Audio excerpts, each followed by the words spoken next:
glad you've joined us today for another show. And today we're going to talk about a very important show, and I have a very important guest with me. First of all, this is my personal physician, so welcome to my kitchen. It's such an honor to have Dr. Barbara Orr with me today, and we are going to be talking about weight gain. When you get to be our age, suddenly something very strange happens, doesn't it? I mean, these pounds just kind of jump off the corner and attach themselves, and much as I try to shake them free, they're not leaving me. They've become some of my best friends. You know, this is a topic I really love to talk about because having gone through this myself, and I like to explain to women what happens when we go through menopause and before menopause, what we call the perimenopausal stage of our life. Now, let me explain to you what happens and when it happens. Okay. It starts between 45 and 55. The average age is 51.1, if you want to be real specific. That's for menopause. Menopause. But perimenopausal is usually 4 or 5 years before. And a lot of times, women don't realize what's happening. And what our families do. Right, they sure do. Yeah, they do. Yeah, because your ovaries work, don't work, work, don't work, don't work, don't work, work, work. And so here you have this fluctuation of your hormones, and you're wondering, what's happening to me? My body's changing. And these are some of the things I experience. Irritability. Oh, yeah. Not sleeping. Oh, for sure. Memory loss. Fuzzy thinking. Yeah, fuzzy thinking. Your skin becomes drier. Yes. Hot flashes. Now, I never experienced hot flashes. I don't know about yourself. A few times, but not as much as some of my friends. We start to get achy in our joints. Oh, for sure. And a lot of times people don't realize that. And upsetting to our husbands or a significant other, our sex drive starts to go down. Badly. So these are some of the effects, but we want to talk about what happens with our weight. Yeah, what does happen with our weight? I mean, I don't think I've changed. I'm not eating more, I don't think. In fact, I think I'm more careful of what I'm eating. Yeah, because you have gone through a lot of these phases of our lives where we had trouble with our weight, and you say, okay, I know what it takes to keep my weight off. And here your body's changing. I can remember a young lady, but she's about 48, and she said, Dr. Orr, I gained 15 pounds. And she was so upset. Well, that is 15 pounds. That's 3 bags of sugar. But you know what we found? I went back and I looked at her chart. I went back 2 or 3 years. Do you realize she only gained 2 pounds in the last 5 years? Well, so why did she think she'd gained 15 pounds? Because her body was changing. Things settle out in different places. Well, she actually noticed got the tummy. That she had more fat in her belly. Mm-hmm. And so this is some of the changes that take place in our body. As estrogen goes down, we have redistribution of fat. And so estrogen generally puts fat on our breasts, our thighs, and our hips. Okay. And our buttocks. Okay. And so when you have lack of estrogen, you then have a redistribution. And know where it settles? Right here in the belly. Right here. And so this, you see your body changing. You go, oh no, what's happening to me? And it's upsetting. And this was when she began to see that her weight had not changed that much, but her body had taken on a different shape. This was very upsetting. And we go from what we call gynoid, or a female body, to more of a male body with belly fat. Okay. And this is quite upsetting. It is, because all of a sudden, all your pants don't fit anymore, and then you kind of walk around like you're wearing smock tops. I mean, I've noticed that with some of my girlfriends. You know, it's just they really have trouble. The average weight gain, you know, some people think, you know, you have different studies. Some say 5 to 8 pounds. Then other studies will tell you that women can gain, on an average, 10 to 15 pounds. And you can imagine, if you're trying to keep this weight off, to have this extra weight, and you're not doing anything different. Yeah, so why is this happening to me?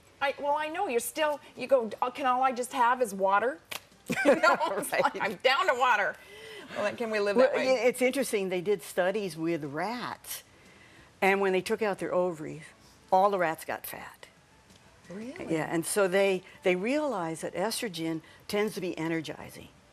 And the other hormone, progesterone, tends to be sedating. Calming. Calming. And so that when we give hormone replacement, women can tell the difference between the two hormones. So there is this profound effect on your body that many women feel. Some women, and as I talk to women, I tell them that a third of you go through menopause and it's a piece of cake. It's just like walking through this door and your periods stop and it's easy to go through. It's easy to go through it. Then others, a third of women are desperate. Yeah. And they're the ones that come rushing to me and say, I can't cope. My husband says I'm terrible, I'm irritable all the time, I have no energy, I am griping at him all the time, and I'm not sleeping, I'm unable to do the things that I normally do, and it's tough. And then you have women in the middle that they have some trouble, and maybe they need to be on hormones for a while, and then they say, you know, I think I can get off my hormones. And they get through menopause within about 4 to 5 years, and they get through it quite easily. But these 3 different segments, and it's hard to know which type of person you're going to be. Right. And I try to work with the woman and ask, how do you want to handle your menopause? Do you want to be on hormones? And I'll help you get through it. And having helped many women, it's been fun for me to see women who are falling apart, don't know how to cope. This was me. It was me. And it's very gratifying as a physician. And some women will come back in and say, you know, my husband's going to come and give you a big hug because I am so much better than I used to be. So much nicer. So, yeah, I think my family started walking around on eggshells. The sleeping part was so odd to me because I remember my father's sisters, my aunts, would go, oh, I just don't sleep. And I used to think, are they nuts? I mean, why wouldn't you sleep? What's with not sleeping? And yet, I roam now often at night, and I used to be very upset that I didn't get back to sleep. I've now come to accept that if I'm awake at 2 o'clock, it may need that I'm supposed to be thinking about something, that I'm supposed to be listening to my body, and I just respect it and go back to sleep when I can.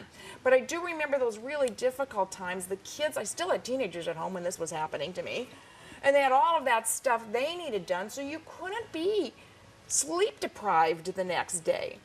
It's very hard sometimes for us as women because we're mothers, we're oftentimes working women. Absolutely. And we also have to take care of the house. So we have all these responsibilities, and yet we don't have the energy, we don't have the emotional energy, we don't have the physical energy because our sleep is compromised, we're seeing our bodies change, we're coping with all these stressors that our modern day life presents.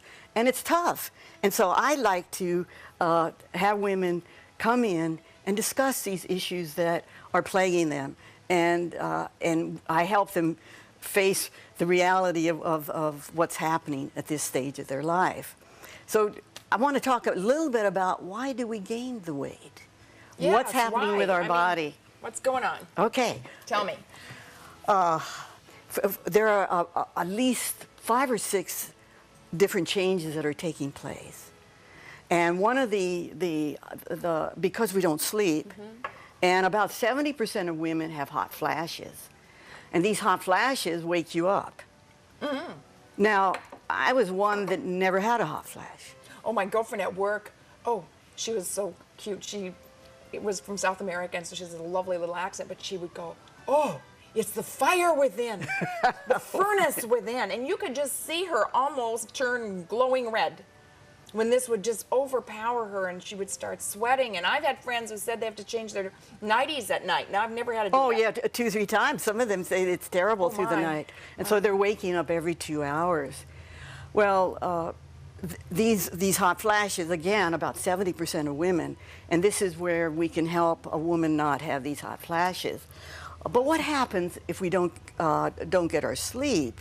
We don't have the energy to exercise, so we're not exercising. No, so you get in the morning and you'd have a couple cups of coffee and you hope that'll make it. I need some type of boost. Yeah. So we don't have that. We also we have hormone changes. Besides the estrogen going down, we have a hormone in our body because we're gaining this weight. This fat around our belly is making a hormone. You mean the fat makes hormones? Yes. Fat? Oh my goodness. You know, fat is very fascinating. In medical school, all I knew was fat stored of fatty acids. Okay. And now we know fat has two other functions. Okay. Not just keeping me warm. No, not just keeping you warm. It makes substances called cytokines. These are evil substances. Cytokines. Cytokines. Cytokines. Okay. Evil. Okay. Know that. Cytokines. And it makes one called leptin. Okay, leptin was discovered when they found these mice that were very fat. Mm-hmm. And they were looking for a substance. Why were these mice very fat? And they found that they had no leptin. Now, leptin is made by fat.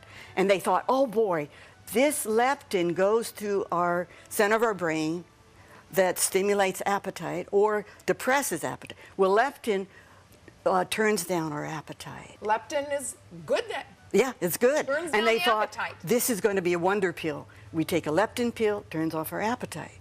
So the researchers thought that this would solve our obesity problem. Well, that would be nice. But unfortunately, the fatter we get, our brain doesn't respond to it. Oh, okay. Now, where did it did help? There were these two cousins that married. They were Indian couple, and both their children, one was a 2-year-old, weighed 180 pounds. How could you weigh at 2 years old? What did you have to eat to weigh 180 pounds? Everything. Oh. And because Well, they had no leptin, so they gave them leptin and they shrunk down. Okay. So it works for people who have no leptin, but it does not work for the obese. So it wasn't a solution for our obesity problem. So here we have leptin goes down, and we have another hormone called ghrelin. Ghrelin. Okay, ghrelin is made in our stomach, Okay. and it tells us we're hungry. So when I go feeling hungry, it's the Ghrelin. Ghrelin gremlins. Yeah, right. And it's made in the body of the stomach, and it goes to the center of our brain, the hypothalamus, and it says, I'm hungry, I'm hungry. So the ghrelin goes up. I have a lot of Ghrelin. So it goes up when we go through menopause or when we don't get sleep. Okay, both of them. Yeah. So leptin goes down, which suppresses the appetite, and ghrelin goes up. So we're hungry. So we may wake up and eat. So here we have poor sleep. We have these changes in our hormone. We have belly fat. And what else does belly fat make? It probably makes, and we're learning, I call it fascinating fat. We have fascinating fat right here that is hormonally very active. Now the fat here in our buttocks, it doesn't make any hormones. But fat here, and so as we get fatter, we make cortisol. Oh, is that the stress hormone? Yeah, that's the stress hormone. I've heard of that one before. So what does cortisol do? Makes us, makes us more nervous. Mm-hmm. It also goes to the center of our brain, the hypothalamus, and makes us more hungry. Oh, my goodness. So as you get fatter, you get more hungry. Yes, because you make more cortisol. Because this fat here makes cortisol. So you see all this interaction of the hormones.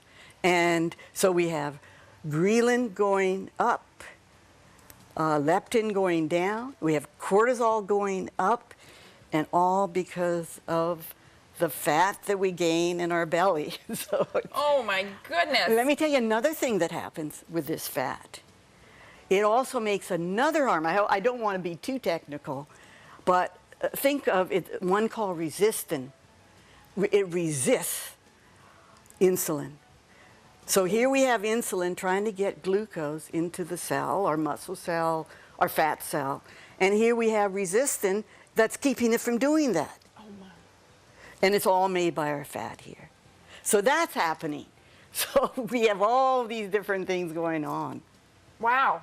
Another thing that's going on while we gain weight, every time as we get older, we lose muscle. Yes, we sure do. Oh, You know when it starts? I don't know, but it snuck up on me one day. Yeah. I thought I had pretty good muscles, and one day I realized, as I was putting on my pantyhose, that where I used to just stand and, you know, put one leg in, and then you stand on the other leg and put it in, I realized I was leaning against my counter, and I went, Your legs were weaker? they were weaker, and I'm leaning against my counter, and my balance is not as good as it used to be, and I'm going, but these are my big muscles of my thighs. Why are they not strong? And I even noticed with my mother, who was getting much older, that you should be able to just stand up out of a chair. These are huge muscles. So what's happening to them? Well, it actually starts as young as 30. 30. And we lose 1% a year. Oh, that means I've lost it's, 30%. you know, it was interesting. I was at the gym one day, and I was on the treadmill, and next to, on the other treadmill next to me, there was this big Chippendale-looking guy. So I was kind of glancing over there. Well, yes. And he says, I'll trade you. I said, what do you mean you'll trade me? He said, I'll trade you medical advice for training advice. I said, okay. It's a deal. So, especially a Chippendale-looking guy, I was pretty happy. And so he showed me how to build up muscle. And I said, I want to lose fat in my belly. Mm-hmm. He said, well, the way you do that is build up your big muscles in your thighs. And as you build muscle here, you kick up your growth hormone, which we don't have a lot of at this age anymore. And you don't have much testosterone, but you do, by building muscle, you can build more muscle as you kick these hormones up by your exercise.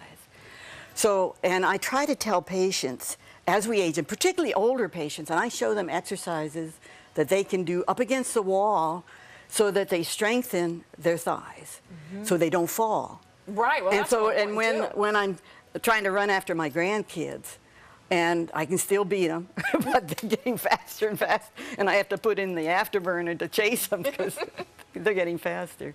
But we have better balance. We're sure on our feet if we maintain our muscle. And I think that a lot of times we don't realize this creeps up on us. And I try to tell people, here's a pound of fat, and here's a pound of muscle. So I try to get all my patients to start continuing building muscle. And so a pound of fat burns about 1 calorie per 24 hours. It's really lazy. Yeah. A pound of muscle burns about 50.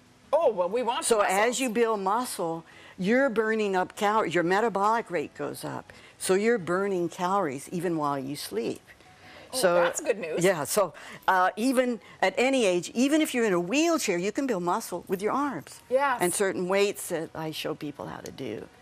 So So what advice would you have for someone my age here, of my vintage? You know, I definitely know that I've passed perimenopause and survived. Thank you for what you did for me then.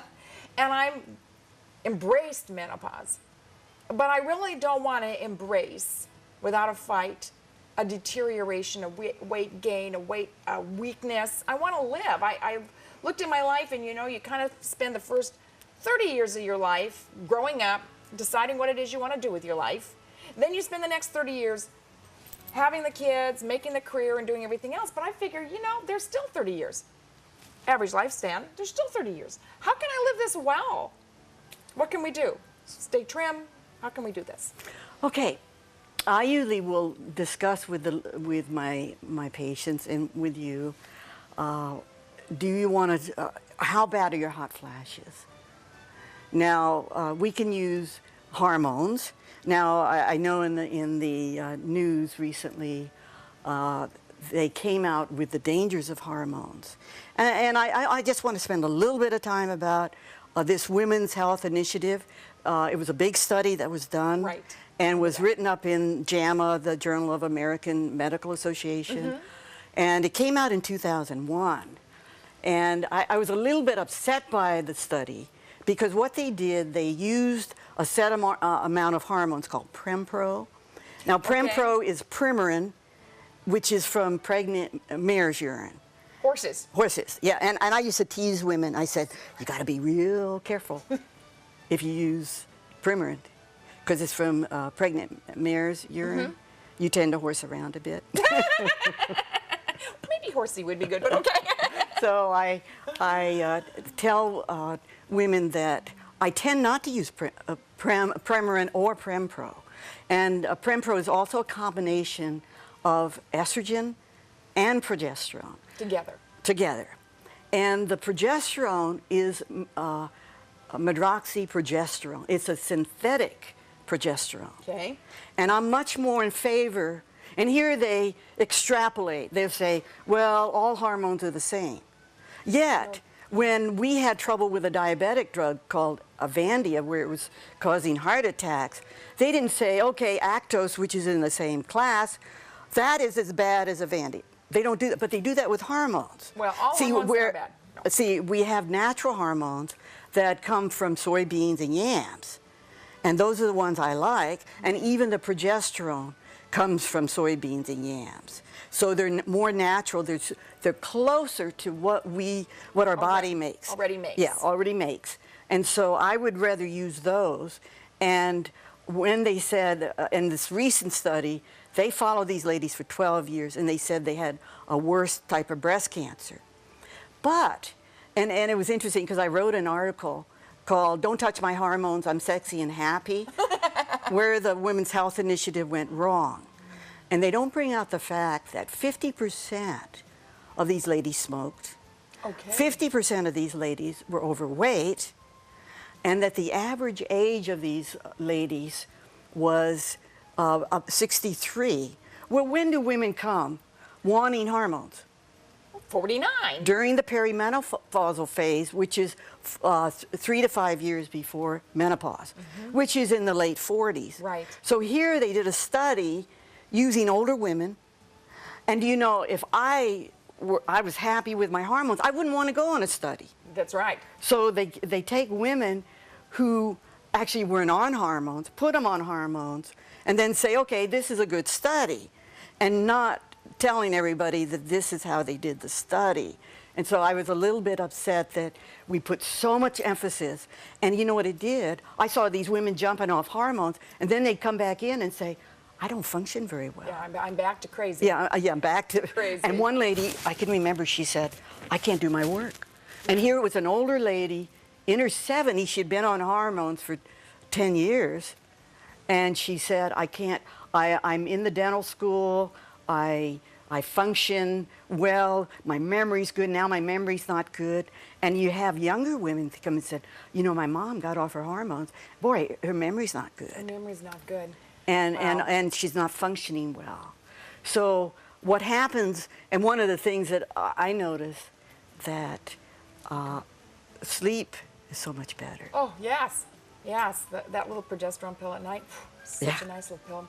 So we can get on some good hormones. There is some hormone therapy that is good, it's safe, it's...